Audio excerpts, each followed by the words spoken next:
जय हिंद दोस्तों, आपका अपने YouTube channel PSW art field में स्वागत है। आज मैं लेके आऊँ आपके लिए एक और नई वीडियो हिस्ट्री से रिलेटेड। आज हम जानेंगे रोम की सभ्यता के बारे में, रोमन सिविलाइजेशन। ओके, इससे पहले हमने चीन की सभ्यता की बात करी, उससे पहले मिस्र की सभ्यता की बात करी और उससे पहले हड़प्पा सभ्यता की हम बात कर चुके हैं। ओके, और मेसोपोटामियन सिविलाइजेशन के बारे में बात कर चुके हैं। तो शुरू करते हैं वीडियो को विदाउट टाइम वेस्ट। सबसे पहले बात करें इसकी स्थापना कब हुई, तो 6ठी शताब्दी ईसा पूर्व में रोमन सभ्यता का उदय हुआ था। कब? 6ठी शताब्दी ईसा पूर्व में, ओके, वीसी में। उसके बाद बात करें रोम नगर की स्थापना कौन सी नदी से संबंधित है। हर सभ्यता जो है ना वो एक नदी से संबंधित है। जैसे मेसोपोटामिया की बात करें दजला फरात नदी से संबंधित है, नील नदी से संबंधित है। मिस्र की सभ्यता जैसे इजिप्ट की सभ्यता कहा जाता है, ओके, या फिर हड़प्पा सभ्यता की बात करें सिंधु नदी से संबंधित है। तो हर जो सभ्यता है वो एक नदी से संबंधित होती है। ओके, चीन की सभ्यता की बात करें हांगो नदी से संबंधित, तो ये जो है कौन सी नदी से संबंधित है, ये है टाइबर नदी से संबंधित। कौन सी नदी से? टाइबर नदी के दक्षिण में स्थित लेटियम क्षेत्र में वर्ष 750 ईसा पूर्व लगभग हुई थी इसकी स्थापना। कब? वर्ष 750 ईसा पूर्व के लगभग इसकी स्थापना होती है। किसकी? रोमन साम्राज्य की, रोमन सभ्यता की। उसके बाद बात करें वर्तमान में यूरोप के दक्षिणी भाग में इटली प्रायद्वीप की राजधानी रोम है। आज के टाइम पे अगर हम बात करें तो ये जो है इटली की राजधानी है रोम, उस नाम से जाना जाता है वर्तमान टाइम में। ओके, अगर बात करें प्राचीन रोम जो है इसकी भाषा कौन सी थी हमारे को देखने मिलती है, वो देखने मिलती है लैटिन भाषा। कौन सी? लैटिन भाषा। ओके, रोमन जो भाषा देखने मिलती है हमारे को लैटिन भाषा देखने मिलती है। उसके बाद बात करें लैटिन से जो शब्द है इसकी उत्पत्ति किससे हुई है, तो इसकी शब्द की उत्पत्ति हुई है लैटियम से। किससे? लैटियम शब्द से इसकी उत्पत्ति हुई है। उसके बाद बात करें प्राचीन एक किंवदंती के अनुसार कहा जाए तो रोम और रोमुलस नाम के दो भाई थे। कौन कौन? रोम और रोमुलस, ये नाम के दो भाई थे और इन्होंने नगर की स्थापना की थी। तो नाम के प्रथम शब्दों को लेकर इस नए नगर का नाम रोम पड़ा था। ओके, जो पहले अक्षर हैं उनको लेकर रोम इसका नाम पड़ा था। दोनों भाइयों ने, रोमुलस और रोम ने मिलकर इसकी स्थापना करी थी नगर की। बात करें प्राचीन रोम समाज दो वर्गों में बटा हुआ था। कौन कौन से? एक था पैट्रिशियन और एक था प्लेबियन। क्या? पैट्रिशियन और प्लेबियन। प्लेबियन जो था वो अमीर वर्ग के लोगों का क्षेत्र था और जबकि पैट्रिशियन जो था वो गरीब लोगों का जो क्षेत्र था उसको कहा जाता था पैट्रिशियन।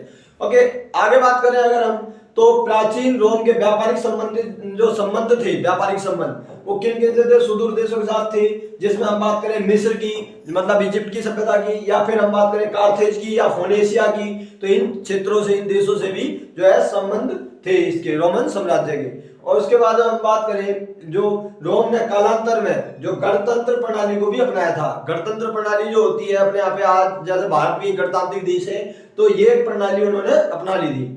उसके बाद बात करें रोम का सीनेट लोकसभा की तरह ही मजबूत संस्था थी। जैसे भारत में लोकसभा देखने को मिलती है हमारे को, उसी तरीके से वहां पे सीनेट जो है एक मजबूत संस्था के तौर पर देखने को मिलती है। उसके बाद आपके जूलियस सीजर रोम साम्राज्य का कुशल सेनापति और विख्यात सम्राट था। कौन? जूलियस सीजर जो है रोमन साम्राज्य का जो है विख्यात सेनापति था और महत्वपूर्ण शासक माना जाता है। आगे हम देखते हैं। आगे देखें, जैसे सम्राट ऑगस्टस सीजर के कार्यकाल को रोमन साम्राज्य का स्वर्ण काल कहा जाता है, गोल्डन एज कहा जाता है, गोल्डन टाइम पीरियड कहा जाता है। सम्राट ऑगस्टस सीजर के कार्यकाल को रोमन साम्राज्य का स्वर्ण काल कहा जाता है। वह जूलियस सीजर का भतीजा था। कौन? ये था ऑगस्टस। ऑगस्टस किसका? जो सम्राट ऑगस्टस जो था वो किसका भतीजा था? जूलियस सीजर का। किसका था? Julius Caesar. 12 तख्तियों का कानून रोम का लिखित कानून था। जो वहां का लिखित कानून था उसे क्या कहते थे? 12 तख्तियों का कानून कहते थे, जो प्रातः 450 ईसा पूर्व में प्रकाशित हुआ था, जिसके प्रकाशन के पश्चात समता और लोकतंत्र मतलब समानता और लोकतंत्र के सिद्धांत जो थे उनको बल मिला। जहां रोमन सम्राट जस्टिनियन कानूनों के संग्रह और न्याय प्रियता के लिए सम्मान पूर्वक जाना जाता था। मतलब जो जस्टिनियन वहां का शासक था एक, वो कानूनों के संग्रह और न्याय प्रियता के लिए सम्मान पूर्वक जाना जाता था। वही रोमन शासक नीरो जो था वो क्रूरता के लिए जाना था, वो क्रूरता का प्रतीक था, बहुत ज्यादा क्रूरलिटी का। ओके, उसके बाद बात करें नीरो के लिए ही कहा गया था कि जब रोम जल रहा था, जब नीरो बंसी बजा रहा था, उसके लिए ये कहा गया था नीरो के लिए। उसके बाद बात करें ल्यूक्रेटियस। ल्यूक्रेटियस जो था रोम सभ्यता का एक वैज्ञानिक था, बहुत ही ज्यादा प्रसिद्ध पॉपुलर वैज्ञानिक था। कौन? ल्यूक्रेटियस। उसके बाद कुछ साहित्यकारों के नाम आते हैं, कुछ इतिहासकारों के नाम आते हैं। जैसे बात करें प्लिनी, लिपि, टैसिटस रोमन साम्राज्य के इतिहासकारों में ये अग्रणी थे जिन्होंने इनके ऊपर हिस्ट्री लिखी। प्लिनी की बुक का नाम है नेचुरल हिस्ट्री या फिर हम कहें प्राकृतिक इतिहास नामक जो ऐतिहासिक ग्रंथ है उसकी रचना किसने करी थी? प्लिनी ने। जिससे प्राचीन रोम के बाद के व्यापारिक सामाजिक संबंधों की जानकारी भी मिलती है, भारत के साथ किस तरीके के संबंध देखने मिलते हैं हमारे को। इसके अलावा बात करें कैटलस, हेरोस, वर्जिल रोम सभ्यता के महान साहित्यकारों में शुमार थे। ये महान साहित्यकार थे, लिटरेचर में इनका बहुत अहम योगदान रहा है। किस किसका? कैटलस, हेरोस, वर्जिल। ओके, कैटलस जो था उच्च कोटि का एक महान कवि था। वही बात करें हेरोस की, हेरोस ने गीत काव्यों की रचना की थी। और वर्जिल ने महाकाव्य जो एनिड है, एनिड की रचना की थी। क्या?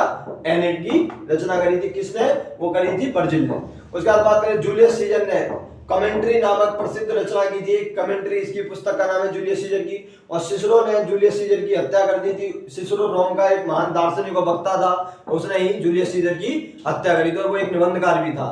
तो आगे हम देखते हैं, इससे आगे जो हमारे को देखने मिलता है जो कुछ और फैक्ट है उनको भी हम जानते हैं। आगे देखते हैं हम, जैसे इसी दौरान जो रोम में ईसाई धर्म की जो उत्पत्ति हुई थी उसको रोमन सम्राट कॉन्स्टेंटाइन ने ईसाई जो धर्म था उसे राज धर्म घोषित कर दिया। कॉन्स्टेंटाइन एक महान शासक थे रोमन साम्राज्य के, उन्होंने ईसाई धर्म को क्या बना दिया? राज धर्म घोषित कर दिया। उसके बाद बात करें कॉन्स्टेंटाइन ने कुस्तुनतुनिया जो एक नगर था उसकी स्थापना करी और उसे राजधानी बनाया। साथ ही साथ उन्होंने जो है एक सॉलिड्स नाम के सिक्के भी जारी करे थे। कौन से? सॉलिड्स।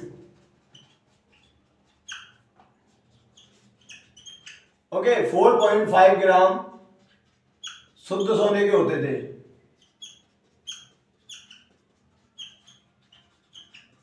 ओके, 4.5 ग्राम शुद्ध सोने के सिक्के जारी करे थे इन्होंने। कॉन्स्टेंटाइन ने क्या क्या करा था? एक तो ईसाई धर्म को राजधर्म बनाया, फिर कुस्तुनतुनिया को राजधानी बनाया, साथ ही साथ में ये शुद्ध सोने के सिक्के जारी करे, सॉलिड्स। उसके बाद बात करें हम, कुस्तुनतुनिया शहर जो था वो सम्राट जस्टिनियन प्रसिद्ध संत सोफिया गिरजाघर निर्माण भी करा था। कुस्तुनतुनिया शहर में ही जो है सम्राट जस्टिनियन ने क्या है एक गिरजाघर का निर्माण करा था, जिस गिरजाघर का नाम क्या था? संत सोफिया गिरजाघर। ओके, उसके बाद बात करें कालांतर में जो वैभवपूर्ण रोमन सभ्यता थी वो इतनी ज्यादा प्रसिद्धि के लिए जो जानी जाती थी अपने और क्रूर विलासिता एवं धर्मपूर्ण आंतरिक युद्धों के कारण पूरी तरीके से नष्ट हो गई। इस तरीके से हम देखते हैं कि रोमन साम्राज्य का जो सभ्यता थी उसको हमारे को एक वैभवपूर्ण और एक बहुत ही ज्यादा उत्थान से पूर्ण जो उन्नति से भरपूर थी वो सभ्यता पूरी तरीके से नष्ट हो जाती है। तो इस वीडियो में इतना ही। ज्यादा से ज्यादा इस वीडियो को शेयर करना, चैनल को सब्सक्राइब करो, बेल आइकन को प्रेस करो ताकि आने वाली वीडियोस की नोटिफिकेशन आपको मिल सके। तो थैंक यू गाइस, जय हिंद, जय भारत।